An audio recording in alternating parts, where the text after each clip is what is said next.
د روسیې لخوا طالبانو ته ډیر ښه خبر او د پرمختګ اعلان یې کړی دی. دا چې څه یې ویلي دي په رجزیات یې هم دلته راسره وګورئ. د افغان نیوز قدرمنو لیدونکو پام وکړئ د نن ورځې تازه او مهم خبر ته. روسیه افغانستان ته مو د ګازو صادرات 2 برابره زیات شوي دي.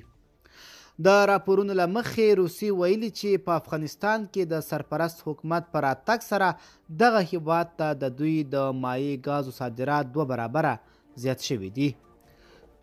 رویټرز آژانس د روسیې د صنایعو د ادارې په وینا راپور ورکړی چې د جنوري له میاشتې د سږ کال تر نومبره پورې افغانستان ته نږدې 1.7 ټنه مایع ګاز له روسیې څخه اخیستی دي او دا د تیر کال همدې مودې په پرتله 2 برابره زیاتوالی ښیي.